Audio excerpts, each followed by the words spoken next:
특검에 출석해 조사를 받은 뒤 숨진 양평군청 소속 50대 면장 A씨에 대한 강압 수사 의혹이 불거졌습니다. 국민의힘에서는 진상규명을 촉구하고 나섰습니다.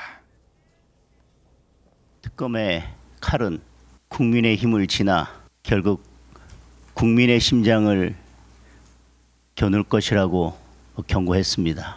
조폭 같은 특검이 미쳐 날뛰어도 모두가 침묵하는 그런 나라가 됐습니다. 억울하게 죽어가도 그저 침묵하는 나라가 됐습니다.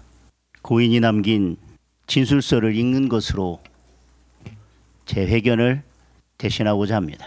특검에 처음 조사받는 날 너무 힘들고 지치다. 답도 수사관들이 정해서 요구하며 빨리 도장을 찍으라고 계속 강요한다. 네, 현재 어떤 의혹이 제기되고 있는 겁니까? 네, 인권 보호 수사 준칙을 위반한 명백한 인권 침해라는 지적이 나오고 있습니다. 국민의힘 주진우 의원은 SNS를 통해서요. 지난 2일 오전 10시 10분에 불러서 다음 날 새벽 0시 52분까지 15시간이 넘게 수사관 2명이 돌아가며 강압 수모, 멸시를 반복한 점을 들었습니다. 그리고 정해진 답을 강요하는 등 이 조직 수사를 한 민 특검은 귀가 모습을 보니 강압이 없었다는 황당한 변명을 했다면서 고문을 당해서 기어 나와야 강압이냐라며 따지기도 했습니다. 그러면서 특검은 CCTV 전체를 공개하라, 없애면 증거인멸이다라고 주장을 한 뒤에요. 유서는 유족 소유니까 경찰은 유서를 즉각 반환하라고 요구를 했습니다.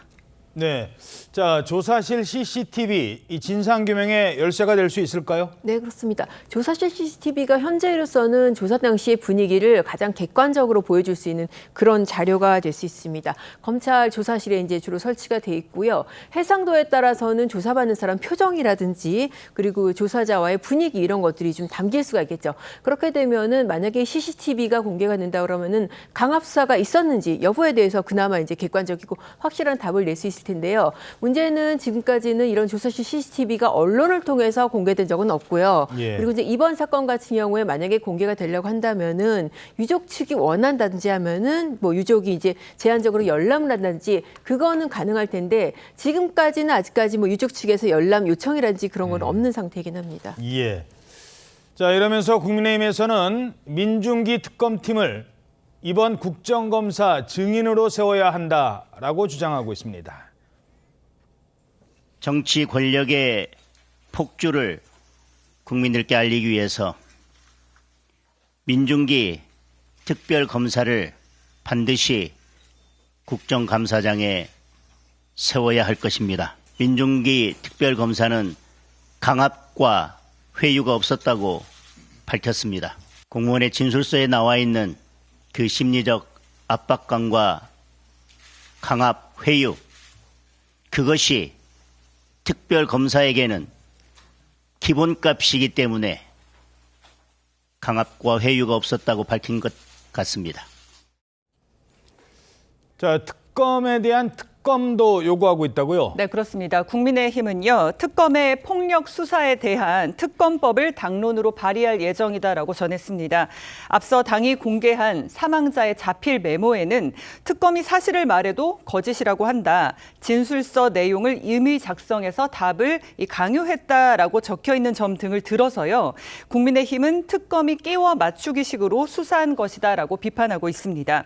그리고 특검팀이 수사 준칙을 어기고 사망자에 대한 조사를 자정을 넘겨 끝낸 점, 그리고 경찰이 유서 전체를 공개하지 않는 점, 그리고 유족의 반대에도 경찰이 사망자 부검 실시를 결정한 점 등을 문제를 삼으면서 민중기 특검에 대한 특검법 당론 발의를 통해서 특검의 살인적 기법을 활용한 폭력적 수사를 진상 규명하겠다라고 강조하고 있습니다. 각종 의혹이 제기되자 민주당에서는 이런 입장을 밝혔습니다. 국민의힘은 고인의 사망을 특검 수사의 방패막이로 이용하면서 욕되게 만들고 있습니다. 그동안 수많은 죽음들의 눈 하나 깜짝하지 않던 자들이 고인을 앞세워서 일제히 특검을 비난하고 특검을 특검하는 특검 법안을 발의하겠다라고 으름장을 놓고 있습니다. 국민의힘은 최소한 인간성과 이성을 좀 되찾기 바랍니다. 자, 현재 경찰 수사 어떻게 진행되고 있습니까? 네, 일단은 이 사망한 공무원의 사인과 관련해서 이 부검을 실시를 했고요. 오늘 일단 1차적으로는 유관 부검을 하게 되는데 이 결과에서는 범죄 혐의점이 없다라고 지금 결론이 나왔다라고 합니다. 정확한 최종 이제 결과가 나오기 위해서는 좀 시일이 걸린다고 하니까 최종 결과가 나오기까지 조금 이제 시간이 소요될 것으로 예상이 되고요. 추가로 이 공무원이 남겼다는 메모, 그 메모에 대해서도 이게 정말 본인이 작성하기 맞는지 필적 감정이 들어간다라고 하는데 이 메모에는 당시 양평공항지구 관련해서 조사를 받았다는 내용과 함께 조사 이후에 괴롭다라는 심경이 남아있다라고 지금 전해지고 있습니다. 이 사망한 공무원이 남긴 메모와 관련해서도 여러 의혹이 제기됐는데요. 경찰이 이 부분에 대해서도 입장을 밝혔죠? 경찰에서는 수사가 진행 중인 상황에서 증거에 해당하는 유서의 구체적인 내용을 공개할 수 없다는 입장이고요. 경찰 관계자는 이렇게 말하고 있습니다. 유족이 유서를 보지 못했다고 주장하는 일부의 내용, 일부에서 주장하는 것은 거짓이다. 왜냐하면 필적 감정을 확인을 위해서 유족에게 보여줬다는 얘기입니다. 그리고 보통 수사 끝나게 되면 통상적으로 고인의 그 물품 같은 경우에는 유서라든지 소지품 같은 경우에는 유족에게 인계를 하거든요. 그러니까 기다려달라 그렇게 말하고 있는 것입니다.